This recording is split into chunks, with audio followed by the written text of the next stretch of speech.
Hi guys, welcome to relatively easy. आज algebra के lecture 10 में हम मॉडुलस फंक्शन के बारे में पढ़ेंगे। तो आओ देखते हैं कि मॉडुलस फंक्शन होता क्या है। मॉडुलस फंक्शन या मॉड एक ऐसा फंक्शन है जिसको हम ऐसे ही रिप्रेजेंट करते हैं और इसके अंदर हम कैसा भी इनपुट दे, एक पॉजिटिव नंबर या नेगेटिव नंबर, आउटपुट हमेशा पॉजिटिव निकलता है। फॉर एग्जाम्पल, अगर मैं इनपुट 1 देता हूं तब हमारा आउटपुट 1 ही आएगा, लेकिन अगर मैं इनपुट -1 देता हूं इस फंक्शन के अंदर तब भी हमारा आउटपुट जो है वो 1 ही आएगा। तो आई होप सबको इतनी बेसिक प्रॉपर्टी मॉड के बारे में पता होगी। हम आगे चलते हैं और देखते हैं कि मॉड एक पीस वाइज फंक्शन कैसे होता है। अब मॉड को मैं एक पीस वाइज फंक्शन में ब्रेक कर सकता हूं। जब x greater than equal to 0 हुआ तब ये x में खुलेगा और जब x लेस देन 0 हुआ तब -x में खुलेगा। आप पूछोगे सर ऐसा क्यों है, तो मैं बोलूंगा कि देखो, जब x 0 से छोटा है, सपोज करो -2 है, तो उसके आगे हमने खुद से एक माइनस लगा दिया ताकि वो अपने आप ही प्लस बन जाए। आपको समझ में आ गया ना कि यहाँ पे माइनस साइन क्यों लगा हुआ है। सपोज करो -1 है x, तो इसके सामने हमने खुद ही एक माइनस लगा दिया जिससे वो 1 बन जाए। इसीलिए मॉड को हम as a piecewise function break कर सकते हैं। इसका ग्राफ बनाना बहुत ईजी हो गया। जब हमने ब्रेक कर दिया, सबसे पहले हम ब्रेक करेंगे मॉड को, उसके बाद हम उसका ग्राफ बना सकते हैं। इसका ग्राफ कैसे बनाएंगे आओ देखते हैं। ये हमारी x एक्सिस है, ये हमारी y एक्सिस है। x जब 0 से बड़ा है तब हमारी लाइन क्या आ रही है, y is equal to x की लाइन आ रही है। तो वो लाइन कुछ ऐसी होती है, y is equal to x की लाइन। और जब x 0 से छोटा है तब हमारा ग्राफ कैसा आ रहा है, y is equal to -x, मतलब ये स्लोप क्या है, इसका माइनस है, इसीलिए ये लाइन बनेगी y is equal to -x। और ये ग्राफ क्या हो गया, ये ग्राफ हो गया y is equal to mod x का ग्राफ। तो आई होप सबको ग्राफ भी समझ में आ गया होगा कि ग्राफ ऐसा वी शेप का क्यों बनता है मॉड का, क्योंकि हम उसको as a piecewise function break कर सकते हैं और ब्रेक करने के बाद उसका ग्राफ हम इजीली बना सकते हैं। अब हम आगे चलते हैं, हम देखते हैं कि हम ऐसे मॉडुलस को ब्रेक कैसे करेंगे। अब तो इसके लिए सबसे पहले हमें क्रिटिकल पॉइंट समझना होगा। क्रिटिकल पॉइंट क्या होता है, मॉड के अंदर जो भी चीज लिखी है वो 0 कब होगी, वो 0 होगी x इज इक्वल टू -3 पे। x इज इक्वल टू -3 पे 0 हो जाएगी ना ये चीज, तो इसका क्रिटिकल पॉइंट हो गया x इज इक्वल टू -3। अब -3 को आप वेवी कर्व जैसे प्लॉट करो और यहां पे प्लस माइनस लिख दो। मतलब जब भी x -3 से छोटा होगा तब ये पूरा फंक्शन नेगेटिव खुलेगा और जब -3 से इक्वल या बड़ा होगा तब ये फंक्शन एज इट इज खुल जाएगा। आई होप सबको समझ में आ गया होगा। इसका ग्राफ कैसे बनाएंगे, देखो हमने ब्रेकिंग कर दी, पहले हमने ब्रेक कर दिया, उसके बाद हम इसका ग्राफ बना सकते हैं। अब इसका ग्राफ देख लेते हैं, अलग कलर से इसका ग्राफ बनाते हैं। -3 कहां आएगा, x एक्सिस पे -3 यहां पे आएगा, तो -3 पे आके एक v बन जाएगा। ठीक है, ये होगा y is equal to mod of x plus 3 का ग्राफ। तो अभी तक आई होप आपको मॉड के बेसिक समझ में आ गए होंगे और आपके मन से थोड़ा सा मॉड का डर निकल गया होगा। मॉड क्या होता है, मॉड एक फंक्शन है जिसको हम पीस वाइज फंक्शन में ब्रेक करते हैं और फिर वहां से उसका ग्राफ बनाते हैं। ठीक है, हम आगे चलते हैं, आगे देखते हैं क्या है हमारे पास। अब हमें मॉड की 3 प्रॉपर्टीज पढ़नी है। जब भी ऐसे लिखा होता है तो आप देख सकते हो इसका मतलब होता है कुछ ऐसा, और इसको नंबर लाइन पे समझे तो इसका मतलब होगा, ये कलर करेंगे क्योंकि यहाँ पे इक्वालिटी का साइन भी है, और ये रेंज। तो देख लेते हैं फर्स्ट प्रॉपर्टी ऐसी होती क्यों है। आप ग्राफ बनाओगे, ये रहा मॉड का ग्राफ, और यहां पे दे रखा है कि जो आउटपुट है, ये आउटपुट है ना हमारा, ये output less than equal to A है। इसका मतलब y के अंदर a पे जाके ये लेस देन इक्वल टू है। तो यहां पे हमारी x की वैल्यू क्या हो गई, x की वैल्यू हो गई फ्रॉम a टू -a। तो आप ग्राफ से समझ सकते हो इन प्रॉपर्टीज का मीनिंग। ठीक है, जिसको समझ नहीं आया वो बस लर्न कर ले कि जब ऐसे लिखा होता है तब हम ऐसे ब्रेक करते हैं। ठीक है, मॉड हटाने का ये तरीका है। जब ऐसा कुछ दे रखा होता है तो x is greater than equal to a, और का मतलब यूनियन होता है ना, तो union x is less than equal to -a। और जब कुछ ऐसा दे रखा होता है तो हम ब्रेक कैसे करते हैं, x is less than equal to a greater than equal to b union x is less than equal to minus B greater than equal to minus A. ठीक है, आपको ये तीनों प्रॉपर्टीज याद होनी चाहिए। इन प्रॉपर्टीज को याद रखने से हम मॉड का क्वेश्चन बहुत ही तेजी से कर सकते हैं। अब फर्स्ट एग्जांपल देख लेते हैं हमारा। सबसे पहले मेथड 1 देखते हैं। मेथड 1 क्या था? क्रिटिकल पॉइंट क्या होगा? x माइनस 3 जहां पे 0 होता है, मतलब x इज इक्वल टू 3 पे, x इज इक्वल टू 3 पे ये मॉड ब्रेक होगा। x इज इक्वल टू 3 से पीछे ये मॉड कैसा ब्रेक होगा? माइनस साइन के साथ। और x इज इक्वल टू 3 के आगे ये एज इट इज खुल जाएगा, आगे माइनस नहीं लगेगा। ठीक है, अब हम यहां लिख भी लेते हैं एक बार। ये वाली रीजन क्या है? ये वाला रीजन है x इज लेस देन 3, ये वाला रीजन है x is greater than equal to 3। इसको जरा सॉल्व करते हैं। x minus 3 is equal to minus 10, x is equal to minus 7। Minus 7 क्या इसके अंदर लाई करता है? हाँ, माइनस 7 इसके अंदर लाई करता है। हमें इन दोनों का क्या लेना होता है? इन दोनों का इंटरसेक्शन लेना होता है। ठीक है, अभी मैं आपको बताऊंगा, मैं आपको ये क्यों बता रहा हूं, अभी देखते जाओ बस आप। 13 x इज इक्वल टू 13 क्या इस रेंज में लाई करता है? बिल्कुल लाई करता है इस रेंज में। तो हमें ये जो डोमेन होती है x की, इसके अंदर चेक करना होता है कि हमारा आंसर आया है कि नहीं आया। हमारा आंसर आ रहा है इस रेंज के अंदर। ये जो डोमेन होती है x की, उसके अंदर x इज इक्वल टू 13 आ रहा है ना, तो ये भी आ रहा है। और क्योंकि हमने नंबर लाइन को ऊपर ब्रेक किया था, तो लास्ट में जाके हम नंबर लाइन को ज्वाइन करेंगे, मतलब इन दोनों का हम यूनियन लेंगे। तो x is equal to minus 7 and 13, ये दो आंसर हो गए हमारे। आपको समझ में आया मैंने क्या किया? सबसे पहले मैंने मॉड को ब्रेक किया क्रिटिकल पॉइंट निकाल के। क्रिटिकल पॉइंट यहां पे है। उसके बाद मैंने ऊपर x कहां से कहां तक जा रहा है ये लिख दिया। फिर मैंने आंसर निकाला, ऐसे इंटरसेक्शन लिया और लास्ट में जाके यूनियन ले लिया। क्योंकि मैंने नंबर लाइन को डिवाइड किया था, तो मैं नंबर लाइन को वापस ज्वाइन करना चाहूंगा। ये था हमारा मेथड 1। अब ये बहुत ही लेंथी मेथड है, ऑब्वियसली आप पेपर में ऐसे नहीं करोगे। तो हम यहां देख लेते हैं मेथड 2, जो आपको कैट में करके आना है। उसको कहते हैं डिस्टेंस मेथड। अब आपको एक बात समझनी है कि मॉड के आगे कुछ भी लिखा होता है ना, वो असल में डिस्टेंस होता है ऑन नंबर लाइन। ठीक है, अब वो डिस्टेंस कैसे होता है ऑन नंबर लाइन मैं बताता हूं। सबसे पहले आप क्रिटिकल पॉइंट मार्क कर लो। 3 क्रिटिकल पॉइंट था ना, यहां पे मैं सीपी लिख देता हूं, क्रिटिकल पॉइंट। अब इस 10 का मतलब है यहां से 10 आगे भी जाना और 10 पीछे भी जाना। यहां से 10 आगे जाएंगे तो कितना आ जाएगा? 13। यहां से 10 पीछे जाएंगे तो कितना आ जाएगा? -7। तो हमारे आंसर क्या होगा? x is equal to -7, 13। I hope सबको ये दोनों मेथड अच्छी तरह समझ में आ गए होंगे। आपको ये मेथड बहुत ही इजी लगा होगा, लेकिन आप इस मेथड को अंडर एस्टिमेट मत करना। ये आपको समझ में आना चाहिए कि मैंने यहां पे इंटरसेक्शन क्यों लिया है। क्योंकि जो मेरा आंसर आया, क्या वो नंबर लाइन के इस साइड लाई भी कर रहा था, वो देखने के लिए मैंने यहां पे इंटरसेक्शन लिया। यहां पे भी मैंने इंटरसेक्शन लिया और फिर लास्ट में जाके इनका यूनियन ले लिया और हमारा फाइनल आंसर ये हो गया। आप देख सकते हो दोनों मेथड से फाइनल आंसर सेम आया। हम आगे चलते हैं और एग्जांपल्स देखते हैं कुछ। अब यहां पे हमें ग्राफ ड्रॉ करना है। अगर मैं मेथड 1 यूज नहीं करूंगा तो ग्राफ ड्रॉ नहीं हो पाएगा। मेथड 2 से ग्राफ ड्रॉ नहीं हो सकता। मेथड 2 से सिर्फ सीधा आंसर आता है। ग्राफ ड्रॉ करने के लिए मुझे फंक्शन को ब्रेक करना पड़ेगा, और फंक्शन को ब्रेक करना हमने मेथड 1 में सीखा था। इसका क्रिटिकल पॉइंट हो जाएगा -5, इसका क्रिटिकल पॉइंट हो जाएगा 7।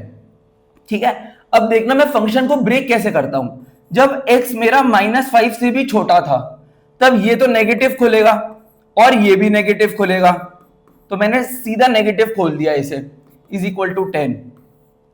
अब जब मेरा x -5 से बड़ा था लेकिन 7 से छोटा था, तो ये चीज तो पॉजिटिव खुलेगी, लेकिन ये चीज अभी भी नेगेटिव खुलेगी। तो हमारा फंक्शन कुछ ऐसा आ जाएगा। अब जब मेरा x greater than equal to 7 था, तब तो दोनों पॉजिटिव खुलेंगे ना, तब तो दोनों एज इट इज खुलेंगे। सबको इतना समझ में आता है? जिसको भी अभी ये ब्रेकिंग समझ नहीं आई, वो वीडियो को पॉज करे और कमेंट में मुझसे पूछ ले, आगे ना बढ़े। क्योंकि यहां से अगर आप आगे बढ़ोगे तो आपका कॉन्सेप्ट खराब हो जाएगा, अगर आपको समझ नहीं आया होगा तो। अभी हमने नंबर लाइन को ब्रेक किया है, आप समझ गए ना। हमने नंबर लाइन को 3 हिस्सों में ब्रेक किया है और अपने मॉड्यूलस फंक्शन जो गिवन था उसको पीस वाइज डिवाइड कर दिया है। ठीक है, अब हम यहां थोड़ा सा सॉल्व करते हैं इसे। -2x plus 2 is equal to 10 minus 2x is equal to 8, x is equal to -4। ठीक है, अब यहां पे देखते हैं, ये तो कट गया और 12 इज इक्वल टू 10 आ रहा है। 12 इज इक्वल टू 10 तो हो ही नहीं सकता, तो यहां से तो x कुछ आएगा ही नहीं, ये तो इम्पॉसिबल है। मतलब इस रेंज के अंदर हमारा कोई ग्राफ है ही नहीं। समझ गए ना, नंबर लाइन की इस रेंज के अंदर हमारा कोई ग्राफ नहीं बनेगा, क्योंकि 12 इज इक्वल टू 10 आ रहा है, विच इज इम्पॉसिबल। अच्छा, यहां पे ना इज इक्वल टू था, तो यहां तो लिख देते हैं, क्योंकि ये चीज इम्पॉसिबल है तो यहां पे ग्राफ एग्जिस्ट ही नहीं करेगा। ठीक है, 2x minus 2 is equal to 10, तो ये 2x इज इक्वल टू 12 हो गया और ये x इज इक्वल टू 6 आ गया। अब हम यहां पे चेक कर लेते हैं कि यहां पे ये इंटरसेक्शन लेके आंसर आ भी रहे हैं कि नहीं आ रहे। जब हम इंटरसेक्शन लेंगे तो ये बोल रहा है x माइनस 5 से छोटा रहना चाहिए, लेकिन हमारा आंसर तो x इज इक्वल टू -4 आ रहा है, तो यहां भी x इज इक्वल टू 5 आ गया। और इस केस में चेक करते हैं, ये बोल रहा है कि 7 के इक्वल या 7 से बड़ा रहना चाहिए x, लेकिन हमारा x तो 6 आ गया, तो यहां भी x 5 आ गया। तो यहां पे तो तीनों केस में 5 आ गया है। हम लास्ट में जाके यूनियन लेते हैं और फिर इसका ग्राफ बनाते हैं। तो कभी कभी ग्राफ मैं आपको बता देता हूं, मॉड का कुछ ऐसा बनता है, कभी कभी ग्राफ मॉड का कुछ ऐसा बनता है, लेकिन इस केस में ग्राफ क्या बन रहा है यहां लिख देते हैं। In this case there is no graph even after taking union. हमने तीनों का यूनियन लिया, यूनियन ऑफ ऑल 3 केसेस। समझ में आ गया ना सबको, हमने तीनों केस का यूनियन ले लिया। यूनियन लेने के बाद भी हमारे पास कोई ग्राफ नहीं आ रहा, लेकिन कभी कभी आपका ग्राफ ऐसा बनेगा, कभी कभी ऐसा बनेगा। आप डिफरेंट डिफरेंट क्वेश्चन बना के खुद ग्राफ बना के देखना और फिर डेस्मॉस ऐप पे चेक कर लेना कि ग्राफ कैसा बनता है। हम आगे चलते हैं, इसको सॉल्व करते हैं। अब इसको सॉल्व करने के लिए हमें प्रॉपर्टी याद होनी चाहिए। कौन सी प्रॉपर्टी? जब ऐसे लिखा होता है, सॉरी, तब कैसे ब्रेक होता है मॉड्यूलस। अब इसको ब्रेक कर देते हैं। x प्लस 5 ग्रेटर देन 10 होगा, union x plus 5 less than -10 होगा। तो यहां से क्या आ गया -15, यूनियन x ग्रेटर देन 5। तो नंबर लाइन पे देखें, 5 से या तो बड़ा होगा या फिर -15 से छोटा होगा। ये रीजन आ जाएगा हमारा। ठीक है, ये कौन सी प्रॉपर्टी थी? ये सेकंड प्रॉपर्टी थी, तो मैं यहां लिख देता हूं प्रॉपर्टी 2। ठीक है, सबको याद आ गया ना। अब एक और क्वेश्चन देख लेते हैं। ये फर्स्ट प्रॉपर्टी थी, ये फर्स्ट प्रॉपर्टी थी ना। आओ मैं आपको एक बार लगा के दिखाता हूं प्रॉपर्टी। बहुत ही इजी है, फर्स्ट प्रॉपर्टी तो बहुत इजी थी। चलो एक बार प्रॉपर्टी देख लेते हैं। जब ऐसे लिखा हुआ था, अच्छा यहां पे इक्वल टू का साइन नहीं होता, तो अगर इक्वालिटी का साइन नहीं होता, तो इक्वालिटी का साइन नहीं होता तो इसको ऐसे ब्रेक कर देते। हम भी इक्वालिटी का साइन हटा देते, हम सिर्फ -a और a लिख देते और बीच में x लिख देते। ठीक है, अब इसको ब्रेक करें इस प्रॉपर्टी के अकॉर्डिंग, x प्लस 3 10 और यहां पे आएगा -10। अब सबसे -3 कर देते हैं। सबसे -3 करेंगे तो यहां 7 बचेगा, यहां 13 बचेगा। तो नंबर लाइन पे हम क्या देखेंगे कि -13 से लेके 7 तक, और ये इंक्लूडेड है, इस केस में इंक्लूडेड है ना, यहां पे दे रखा है ना इक्वालिटी। ये नंबर लाइन में हम इसको ऐसे रिप्रेजेंट करेंगे। तो आई होप सबको अभी तक सारी प्रॉपर्टीज, मॉड की ब्रेकिंग, नंबर लाइन को कैसे ब्रेक करके लास्ट में यूनियन लेते हैं समझ में आ गया होगा। हम आगे चलते हैं, हम ये क्वेश्चन देखते हैं। अब ये क्वेश्चन को अगर मैं मेथड 1 से करने गया तो क्या मैं पेपर में फिर से क्रिटिकल पॉइंट लिखूं? आओ देखते हैं। -5 इसका क्रिटिकल पॉइंट 7 आएगा, फिर से 3 रीजन बनेंगे, फिर मैं इंटरसेक्शन इंटरसेक्शन इंटरसेक्शन लूंगा और फिर मैं लास्ट में यूनियन यूनियन लूंगा। वहां से मेरा x का आंसर आएगा। ये मेरा मेथड 1 की वर्किंग थी। क्या मैं मेथड 1 करना चाहूंगा यहाँ पे? बिल्कुल नहीं। आपको ये क्वेश्चन देखते ही समझ में आना चाहिए कि हमें यहाँ पे मेथड 2 लगाना है। अब मैं दिखाता हूं मेथड 2 लगाते कैसे हैं। जब हमें 2 मॉड दे रखे होते हैं, अभी तक हमने मेथड 2 किस में लगाया था? जब हमारे पास एक ही मॉड होता था, ऐसा कुछ था हमारा। क्वेश्चन, लेकिन अब हमारे को दो मॉड दे रखे हैं ना, तो मेथड 2 को लगाना कैसे है? सबसे पहले आप क्रिटिकल पॉइंट्स लिख दो, तो क्रिटिकल पॉइंट्स -5 और 7 आएंगे, ठीक है। फिर इन पॉइंट्स के ऊपर एक एक इंसान को खड़ा कर दो, यहां पे ए इंसान खड़ा हुआ है, यहां पे बी इंसान खड़ा हुआ है, ठीक है। अब देखो बी को ए के पास आने में कितने डिस्टेंस कवर करना पड़ेगा? 12 डिस्टेंस। ए को बी के पास जाने में कितना डिस्टेंस कवर करना पड़ेगा? 12 डिस्टेंस। आओ इनके बीच में एक पॉइंट ले लेते हैं, सपोज करो 0 ले लिया, मैं छोटा छोटा लिखता हूं, 0 ले लिया। अब ए और बी को 0 पे मीट करना है, तो ए को आने में कितना टाइम लगे, कितना डिस्टेंस कवर करना पड़ेगा? 5, और बी को यहां आने में 7, तो यहां भी 12 आ रहा है। आप ऐसे कोई भी पॉइंट लेके देखना, सब पे आपका आंसर इस रेंज के बीच में 12 ही आएगा। इसका मतलब हमारा डिस्टेंस 12 होना चाहिए था। इधर डिस्टेंस लिखते थे ना मेथड 2 के अकॉर्डिंग, इज इक्वल टू के बाद क्या आता था? Distance on number line. मैं लिख देता हूं distance on number line, distance on number line आता था ना इज इक्वल टू के बाद, तो ये 12 डिस्टेंस ऑन नंबर लाइन था। यहां पे कुछ कुछ मॉड लिखा होता था, मॉड लिखा होता था, तो डिस्टेंस ऑन नंबर लाइन 12 था। तो हमारा x क्या आ गया? x कोई भी नंबर हो सकता है फ्रॉम -5 to 7। हमारा डिस्टेंस हर बार 12 ही आ रहा है, चाहे आप b को a से मीट कराओ, a को b से मीट कराओ, या इन दोनों को कोई बीच के पॉइंट पे मीट कराओ, आपका answer distance on number line हमेशा 12 ही रहेगा। देख रहे हो आप सेकंड मेथड से कितना तेज हमारा आंसर आ गया, यही हमारा करेक्ट आंसर है। अब हम और क्वेश्चन देख लेते हैं। और क्वेश्चन में क्या गिवन है, सेम बात करनी है। इसमें भी मैं मेथड 2 लगाना चाहूंगा, तो मैंने मेथड 2 लिख दिया यहाँ पे। सबसे पहले क्या करना है? क्रिटिकल पॉइंट्स लिखने हैं। -5 पे ये 0 होता है, 7 पे ये 0 होता है। इसके बाद ए को यहां खड़ा कर दिया, बी को यहां पे खड़ा कर दिया, ठीक है। इतना तो हमें पता है, बी को यहां पे मिलाने के लिए 12 डिस्टेंस लग जाएगा, ए को यहां पे मिलाने के लिए 12 डिस्टेंस लग जाएगा। अब सपोज करो कि बी यहां पे ए से मिल गया, तो ए तो पहले से ही था, बी भी आ गया। खर्चा कितना हो गया? 12 का खर्चा हो गया, 12 डिस्टेंस खर्च हो गए बी को यहां से यहां आने में। 12 लग गए ना, कितने बचे? लेफ्ट कितने हैं? 3 लेफ्ट हुए।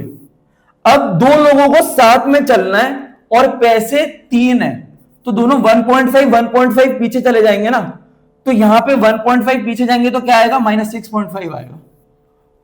अब सपोज करो, अलग कलर से बनाते हैं, सपोज करो यहां पे बी पहले से ही था, अब ए आ गया बी से मिलने, तो ए के आने के टाइम कितना खर्चा हो गया? 12 का खर्चा हो गया। फिर से 3 लेफ्ट है, फिर से 3 लेफ्ट है। अब दो लोगों को साथ में चलना है और 3 ही रुपए है, तो 1.5 रुपीज ले लेंगे ना दोनों, तो इससे 1.5 आगे, मतलब 8.5। मतलब हमारा आंसर क्या हो गया? हमारा आंसर हो गया x इज इक्वल टू -6.5 और -8.5। ये दोनों आंसर सही है आपके। अब आप इसको चेक कैसे करोगे? अगर आपको चेक करना है तो आप -6.5 को डाल के देखना, LHS में 15 ही आएगा, तो LHS इक्वल टू RHS बन जाएगा। और 8.5 को डाल के देखना इस क्वेश्चन के अंदर, तो LHS इक्वल टू RHS आएगा। तो आई होप आपको मेथड 2 डिस्टेंस मेथड समझ में आ गया होगा। हम आगे चलते हैं। यहां पे भी मैं मेथड 2 लगाना चाहूंगा। सबसे पहले क्रिटिकल पॉइंट लिखूंगा, और क्रिटिकल पॉइंट लिखते हैं। क्रिटिकल पॉइंट आ जाएगा -8 और 6, ठीक है। यहां पे ए को खड़ा कर दो, यहां पे बी को खड़ा कर दो। अब बी को ए के पास आने में कितना डिस्टेंस कवर करना पड़ेगा? 14। ए को बी के पास आने में भी कितना डिस्टेंस कवर करना पड़ेगा? 14, ठीक है। अब सपोज करो ए बी के पास आ गया, 14 तो खर्च हो गया, कितना बचा? 6 बचा। अब ए और बी दो लोग हैं जिनको 6 खर्चा करना है, तो दोनों 3 खर्चा करेंगे ना, तो यहां से 3 आ गए, एक आंसर हमारा 9 हो गया, ठीक है। अब सपोज करो बी ए के पास आ जाता है, कितना खर्चा हो गया होगा? 14 का खर्चा हो गया होगा, 6 बचा। अब दोनों को 6 खर्चना है, तो दोनों 3 और पीछे चले जाएंगे, तो -11 हो जाएगा। तो हमारा आंसर निकल गया x इज इक्वल टू -11 या फिर 9। यही हमारा करेक्ट आंसर है। आई होप सबको समझ में आ रहा होगा। जिसको भी डाउट है वो कमेंट सेक्शन में मुझसे पूछते रहना। अब हमारे पास 3 लोग आ गए। आओ 3 लोगों वाला देखते हैं। सबसे पहले क्रिटिकल पॉइंट लिख देते हैं। यहां पे क्रिटिकल पॉइंट आएंगे -4, -1 और 5। यहां पे ए खड़ा हुआ है, यहां पे बी खड़ा हुआ है, यहां पे सी खड़ा हुआ है। ठीक है, तो सबसे पहले हम क्या करते थे, हमें इन पॉइंट्स पे देखना होता है कि कितना कितना खर्चा हो गया। अभी देखते हैं, बी को ए पे आने के लिए 3 डिस्टेंस लगता है और सी को ए पे आने के लिए सीधा माइनस कर दो, 9 डिस्टेंस लगता है, तो यहां तो 12 डिस्टेंस लगता है। ठीक है, अब ए को बी के पास आने में, अच्छा बी को बी के पास आने में तो 0 डिस्टेंस लगेगा, इसलिए मैंने ए का काउंट ही नहीं किया, क्योंकि ए के पास बी और सी आ रहे थे। अब बी के पास ए जाने में 3 डिस्टेंस लगता है, ठीक है, और बी के पास सी जाने में 6 डिस्टेंस लगता है, तो टोटल 9 डिस्टेंस खर्च हो जाता है जब तीनों इस पॉइंट पे मिलते हैं। ठीक है, सबको समझ में आ रहा है ना। अब सी तो यहीं खड़ा हुआ है, बी को सी के पास आने में 6 डिस्टेंस लगेगा, ए को सी के पास जाने में कितना डिस्टेंस खर्च हो जाएगा, 9 डिस्टेंस खर्च हो जाएगा। यहां पे 15 आ रहा है, और हमें क्या चाहिए था कि ये इज इक्वल टू 12 होना चाहिए। तो 12 तो एक ही तरीके से हो सकता है, जब ये सारे आके ए पे मिले, तो हमारा आंसर हो गया x इज इक्वल टू -4। अरे तो यहां पे आंसर सिर्फ -4 नहीं होगा, -4 एक आंसर है, -4 एक आंसर है, ये मैंने -4 लिख रखा है, -4। ठीक है, लेकिन अब एक बात बताओ, 12 और कहां लाए करता है, 12 इसके बीच में भी तो कहीं लाए करेगा, 9 और 15। इसका मतलब, अच्छा 9 और 15 का मतलब क्या है कि इस पॉइंट से इस पॉइंट पे जाने में डिस्टेंस 15 तक हो रहा है, तो बीच में कोई पॉइंट रहा होगा ना जहां डिस्टेंस 12 हो रहा होगा, हमें वो पॉइंट निकालना है। अब देखो वो पॉइंट कैसे निकालेंगे, वो पॉइंट निकालना सीखते हैं। सबसे पहले हमें याद रखना है कि हमें एरोज ना सिर्फ ऐसे बनाने हैं, सिर्फ उन लोगों के आगे जाने के। मतलब आप ऐसा मत करना कि मैं ए को पहले सी तक पहुंचा दूं और फिर पीछे ले आऊं, ऐसा नहीं करना। ए की जर्नी ऐसी नहीं होगी, ए की जर्नी डायरेक्ट उस पॉइंट पे जाएगी, बी की जर्नी डायरेक्ट उस पॉइंट पे जाएगी, सी की जर्नी डायरेक्ट उस पॉइंट पे जाएगी जो हमारा आंसर आने वाला है।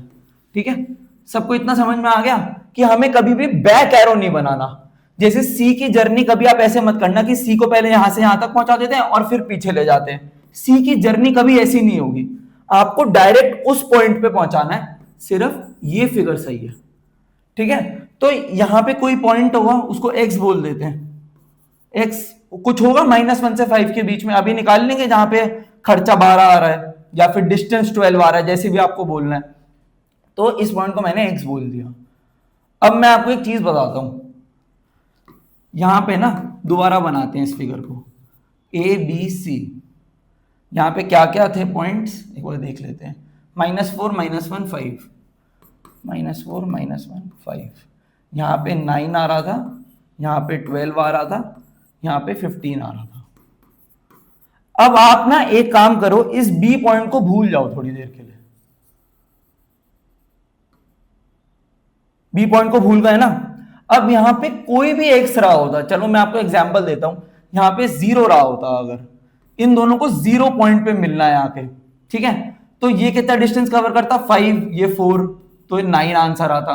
अगर इन दोनों को -1 या एक काम करो 1 पॉइंट पे मिलना होता, चलो -1 ही ले लेते, -1 ही ले लेते, इन दोनों को -1 पॉइंट पे मिलना है आके, तो 5 से ये 6 होता और यहां से 3 होता, ये भी 9 आता।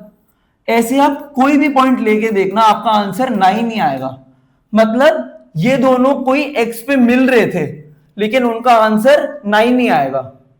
तो मेरे को नहीं पता अभी एक्स पॉइंट क्या होने वाला है जहां पे 12 आएगा, पर मेरे को यह पता है इन दोनों के मिलने की वजह से 9 आएगा। अब आप इससे पिछले वाला क्वेश्चन देखो जिसके अंदर एक रेंज आंसर आया था, ये वाला नहीं, कौन सा क्वेश्चन था वो, देखते हैं कौन सा क्वेश्चन था वो, ये क्वेश्चन था। इसके अंदर आप कोई भी पॉइंट पे आओ, मैंने आपको बताया था ना, कोई भी पॉइंट पे आओ, 2 पॉइंट के बीच में, -5 और 7 के बीच में, आपका आंसर सेम आता रहता है, सेम आता रहता है। इसका मतलब है जो क्वेश्चन हम कर रहे हैं अब, उसके अंदर चाहिए एक्स कुछ भी होता, हमारा आंसर 9 आता रहता। ठीक है, सबको इतना समझ में आ गया। चलो एक नंबर लाइन और बनाते हैं। इसका मतलब -4 -1 था और क्या था 5 था। जब ये -4 और 5 वाला कौन कौन थे, इनका नाम क्या था, ए और सी मिलेंगे, तब खर्चा कितना हो गया होगा, 9 खर्चा हो गया होगा। हमें खर्चा करना कितना था, 12 करना था, तो कितना बचा, 3 लेफ्ट है, 3 लेफ्ट। अब ये 3 कौन खर्चेगा, आप समझ गए होगे, ये बी आगे आके खर्चेगा, बी आगे आके खर्चेगा। तो -1 से 3 आगे क्या आ गया, x इज इक्वल टू 2। तो हमारे दो आंसर आएंगे इस क्वेश्चन में, x इज इक्वल टू -4 और x इज इक्वल टू 2। तो हमारा फाइनल आंसर हो गया, यहां लिख देते हैं, फाइनल आंसर हो गया x is equal to -4 and x is equal to 2। I hope सबको समझ में आ गया होगा कि हम डिस्टेंस मेथड को कैसे अप्लाई करते हैं। हम आगे चलते हैं, आगे देखते हैं कौन सा क्वेश्चन है। फिर से डिस्टेंस मेथड का क्वेश्चन है, इसको मेथड 2 से करेंगे। सबसे पहले क्रिटिकल पॉइंट लिख देंगे, वही वाले क्रिटिकल पॉइंट है, वही वाले क्रिटिकल पॉइंट है। तो मैं सीधा लिख दूं ना, यहाँ पे 12 आ रहा था, यहाँ पे 9 आ रहा था, यहाँ पे 15 आ रहा था। अब हमें 33 बनाना है। 33 बनाने के लिए जब ए बी सी तीनों यहां मीट कर जाएंगे, ए बी सी अब तीनों यहां मीट कर गए, 15 का खर्चा तो हो गया, कितना खर्चा बचा, 18 का खर्चा बचा। अब 18 डिवाइड बाई 3 कितना होता है, 6 होता है। मतलब इस पॉइंट से 6 और आगे जाना है मुझे, मतलब एक आंसर तो आएगा x इज इक्वल टू 11। अच्छा यहां एक गलती हो गई, -4 यहां पे आएगा और -1 यहां पे आएगा, सबने स्पॉट कर ही ली होगी अभी तक, ठीक है। अब सपोज करो ए बी सी यहां मिलते हैं, तो 33 - 12 करना होगा 21। अब इन तीनों को 21 भगाना है इधर, 21 डिवाइड बाई 3 कितना होता है, 7 होता है। मतलब इससे 7 और पीछे, इससे 7 और पीछे आंसर क्या आ जाएगा, x इज इक्वल टू -11। तो हमारे दो आंसर होंगे, x इज इक्वल टू -11 या फिर 11। सबको समझ में आ गया ना अब डिस्टेंस मेथड, अब तो कोई डाउट नहीं है। चलो आगे चलते हैं। अब हम देखते हैं कि अगर हमारे पास ऐसा क्वेश्चन आ जाए और हमें बोल दे कि ये इज इक्वल टू k है और हमें k का मिनिमम निकालना है, तो हम क्या करते हैं, सबसे पहले क्रिटिकल पॉइंट्स लिख देंगे, -8 और 9। अब यहां पे 17 बनेगा, ए बी लिख देंगे, यहां पे भी 17 बनेगा। अब आप एक बात बताओ, ए बी अगर इस वाले पॉइंट पे मिलते हैं और आगे जाने की कोशिश करते हैं, एक और कदम आगे बढ़ने की कोशिश करते हैं, तो डिस्टेंस ज्यादा हो जाएगा ना, डिस्टेंस ज्यादा हो जाएगा। अच्छा अगर यहां पे हमारे पास सपोज करो 2 लेफ्ट होता, तो एक और आगे बढ़ते तो डिस्टेंस तो 18 हो जाता ना, पर हमें डिस्टेंस तो मिनिमम चाहिए, डिस्टेंस तो मिनिमम चाहिए, ठीक है। अगर दोनों यहां पे मिलते हैं और पीछे बढ़ने की कोशिश करते हैं, तो फिर से डिस्टेंस 18 हो जाएगा। तो मतलब मैं इनके बाहर तो जा नहीं सकता, के मिनिमम निकालने के लिए मुझे या तो ये पॉइंट लेना पड़ेगा या ये पॉइंट लेना पड़ेगा, या फिर बीच में कोई पॉइंट चेक कर लेते हैं, जीरो पे चेक कर लेते हैं। आ जाओ जीरो पे, अगर इन दोनों को मीट करना है, जीरो पे मीट करना है, तो बी को इधर आने में 9 डिस्टेंस लगता है और ए को इधर आने में 8 डिस्टेंस लगता है, ये भी 17 आ रहा है। अरे ये तो मैंने बताया था ना, हर पॉइंट पे अब 17 ही आने वाला है, एक बार आप चेक करके देख लेना खुद। इस पॉइंट पे 17 आ रहा है, इस पॉइंट पे 17 आ रहा है, बीच के कोई भी पॉइंट पे आप 1 पे निकाल के देखो। आओ मैं 1 पे दिखाता हूं, 1 पे 9 को आने में 8 लगेगा, इसको 9 लग जाएगा, फिर से 17 आ जाएगा। बीच के कोई भी पॉइंट पे 17 आएगा, एंड के दोनों पॉइंट पे 17 आएगा। लेकिन अगर हम इनको आगे मीट कराना चाहते हैं, 10 पे मीट कराना चाहते हैं, तो आपका डिस्टेंस 17 से बड़ा हो जाएगा, 18 हो जाएगा, 19 हो जाएगा। अगर -9 पे मीट कराना चाहते हैं तो भी 17 से बड़ा हो जाएगा। तो मिनिमम डिस्टेंस मतलब इसका मॉड प्लस इसका मॉड, मिनिमम डिस्टेंस कितना ले सकता है, 17 ले सकता है। तो इसका आंसर क्या हो गया, 17 एट x बिलोंग्स टू -8 से 9। मतलब आप इन दोनों के बीच में कोई भी इंटीग्रल वैल्यू यहां पे रखो, आपका आंसर 17 आएगा, जो कि मिनिमम होगा। हम रख के देख लें, 9 रख के देख लो, ये 0 बन गया, 9 + 18 17 आता है। आप -8 रख के देख लो, -8 से ये 0 बन गया, -8 -9 -17 और मॉड लगा हुआ है तो 17 बन जाएगा। के मिनिमम आपका 17 आ रहा है, यही आपका आंसर होगा। तो आई होप सबको समझ में आ गया होगा कि हम इसको सोचते कैसे हैं। हम आगे चलते हैं, नेक्स्ट क्वेश्चन की तरफ देखते हैं। अब हमारे पास 4 क्रिटिकल पॉइंट है और हमें एफ मिनिमम निकालना है। तो आओ चारों क्रिटिकल पॉइंट बना लेते हैं। चारों क्रिटिकल पॉइंट बनाने के लिए 1, 3, 6 और 10 यहां पे खड़ा कर देते हैं, ए बी सी डी। यहां पे डिस्टेंस कितना हुआ, 3 को यहां पे आने में 2 डिस्टेंस लगेगा, 6 को 5 डिस्टेंस लगेगा, 10 को 9 डिस्टेंस लगेगा, तो ये हो गया 16। ठीक है, यहां पे देख लेते हैं, इसको आने में 2 डिस्टेंस लगेगा, इसको 3 लगेगा, इसको 7 लगेगा, ये हो गया 12। इसको यहां आने में 3 डिस्टेंस लगेगा, इसको 4 लगेगा, उसको 5 लगेगा, ये भी हो गया 12। इसको यहां आने में 4 डिस्टेंस, 7 डिस्टेंस और 9 डिस्टेंस, 16 और ये हो गया 20। अब तो सबको समझ में आ रहा होगा ना हमारा आंसर क्या होने वाला है। पिछले क्वेश्चन की तरह हमारा आंसर होने वाला है 12। क्यों, इसके बीच में आप कोई भी पॉइंट ले लो, इसके बीच में एक पॉइंट ले लेता हूं मैं, लेट करता हूं, इसके बीच में मैं 4 ले लेता हूं, तो 4 पे सबको मीट करने में कितना डिस्टेंस खर्च होता है ये देखते हैं। 3 को यहां आने में 1 लगेगा, 6 को यहां आने में 2 लगेगा, 10 को यहां आने में 6 लगेगा और 1 को यहां आने में 3 लगेगा। कितना बन रहा है प्लस करके, 12। इसके बीच में कोई भी पॉइंट आएगा तो हमारा आंसर 12 ही आने वाला है। इसका मतलब हमारा एफ मिनिमम कितना हो गया, एफ मिनिमम हो गया 12 at x belongs to 3 to 6। मतलब आप 3 to 6 कोई भी इंटीजर ऊपर डालो, आपका आंसर 12 आएगा। और इसके बाहर अगर आप कोई भी इंटीजर ऊपर डालते हो हमारे फंक्शन के अंदर, तो आपका 12 से बड़ा आंसर आएगा, क्योंकि 12 ही हमारा मिनिमम है। यही हमारा आंसर होगा। हम नेक्स्ट क्वेश्चन की तरफ चलते हैं। नेक्स्ट क्वेश्चन देखते हैं। अब हमारे को 3 क्रिटिकल पॉइंट गिवन है और हमें एफ मिनिमम निकालना है। अभी आपको समझ में आएगा कि मैं इतने सारे क्वेश्चन क्यों करा रहा हूं। हमें कंक्लूजन में बस पहुंचने ही वाले हैं, आप बस मेरे साथ रहो यहां पे, और ऊपर लिखो ए बी सी, यहां पे आ जाओ, ये हो जाएगा 3, इसको यहां पहुंचने में लगेगा 4, 7। ठीक है, इसको यहां पहुंचने में लगेगा 3, इसको 1, तो 4। अब इसको यहां पहुंचने में लगेगा 1 और इसको वहां पहुंचने में लगेगा 4, 5। तो एक बात बताओ, यहां पे कुछ अलग आंसर आ रहा है। यहां पे एफ मिनिमम 4 आएगा, क्योंकि आप इधर का कोई पॉइंट लोगे तो आपका आंसर आएगा 7 से छोटा लेकिन 4 से बड़ा। यहां पे तो कुछ ऐसा आंसर आएगा एफ एक्स का। और यहां पे एफ एक्स का कैसा आंसर आएगा, यहां पे 5 से छोटा लेकिन 4 से बड़ा। तो एफ मिनिमम क्या हुआ, एफ मिनिमम आपका 4 हुआ at X is equal to 2। इसका मतलब आपने कुछ ऑब्जर्व किया अभी ऊपर के क्वेश्चन में, जब हमारे पास इवन क्रिटिकल पॉइंट्स थे तब हमारा एफ मिनिमम बीच के दो वैल्यूज की रेंज होता है, लेकिन जब हमारे पास odd number of critical points होते हैं एफ मिनिमम वही होता है जो सेंटर वाली वैल्यू पे आता है और इसी पॉइंट पे एफ मिनिमम आता है। सबको समझ में आ गया? इसको लिख लें। इवन पीपल, जब इवन पीपल होते हैं, जैसे हमारे जब 2 पीपल थे या हमारे 4 पीपल थे, मतलब क्रिटिकल पॉइंट 4 थे, तब हमारा आंसर सेंटर रेंज आ रहा था।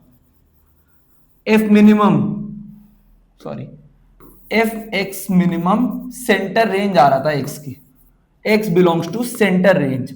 लेकिन जब ऑड नंबर ऑफ पीपल थे, जब हमारे पास एक ही क्रिटिकल पॉइंट था या 3 क्रिटिकल पॉइंट थे, तब हमारे पास ऑड पीपल थे ना, तब हमारा X belongs to centre value आ रहा था। एफ एक्स मिनिमम कहां आ रहा था, जब एक्स की हम सेंटर वैल्यू ले रहे थे। तो आई होप सबको ये समझ में आ गया होगा। हम आगे चलते हैं। अब देखते हैं कि ये क्वेश्चन बाकी उन क्वेश्चन से अलग क्यों है, क्योंकि यहां पे क्रिटिकल पॉइंट क्या होगा। चलो क्रिटिकल पॉइंट कैसे निकालते हैं, अंदर की चीज को इज इक्वल टू 0 रख के, तो 2x is equal to -8, x is equal to -4। आप बोलोगे सर बहुत बढ़िया, ये हमने लिख दिया यहां पे। अब इसके ऊपर आप बोलोगे कि एक बंदा खड़ा कर देते हैं। मैं कहूंगा नहीं, एक बंदा खड़ा मत करना, 2 बंदे खड़े करना, क्योंकि x का कोफिशिएंट क्या है, 2 है। जितना x का कोफिशिएंट होता है उतने पीपल होते हैं उस क्रिटिकल पॉइंट के ऊपर। सबको समझ में आ गया मैंने 2 क्यों किया? अब हमें 20 आगे जाना था और 20 पीछे जाना था, लेकिन मेरे पास 2 लोग हैं, इसको भी 10 जाना पड़ेगा, इसको भी 10 जाना पड़ेगा। अब मेरा 20 2 लोगों में डिवाइड हुआ है ना, तो मेरे को आगे सिर्फ +10 करना पड़ेगा, पीछे सिर्फ +10 करना पड़ेगा। आगे +10 करोगे तो आंसर आएगा 6 और -10 करोगे तो आंसर आ जाएगा -14। तो x इज इक्वल टू -14, 6 ही हमारा करेक्ट आंसर होगा। क्योंकि हमें दो लोगों को मूव करना था, हमारे आगे और पीछे जाने की डिस्टेंस की कैपेसिटी 20 थी। क्योंकि दो लोग थे इसलिए मैंने 10 इसको आगे भेजा, 10 इसको भी आगे भेजा। ये दोनों हमेशा साथ में रहेंगे, एक बार मिल गए तो 10 इसको पीछे भेजा, 10 बी को भी पीछे भेजा। इसलिए मैंने सिर्फ, अच्छा यहां पे -10 लिखना है ना, सॉरी -10। ठीक है, आई होप सबको समझ में आ गया होगा। आगे चलते हैं। अब ये क्वेश्चन देखते हैं। यहां पे क्रिटिकल पॉइंट क्या आएगा, -3, और ऊपर कितने लोग हैं, ए बी सी, 3 लोग हैं। यहां पे क्रिटिकल पॉइंट क्या आएगा, 4, और ऊपर कितने लोग हैं, 4 लोग हैं। तो D E F, A B C D E F G. ठीक है, अब देखते हैं यहां पहुंचने में इनको कितना डिस्टेंस लगेगा।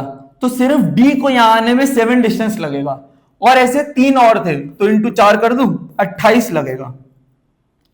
इनको यहां पहुंचने में एक को 7 लगेगा, तो 3 को कितना लगेगा, 21 लगेगा।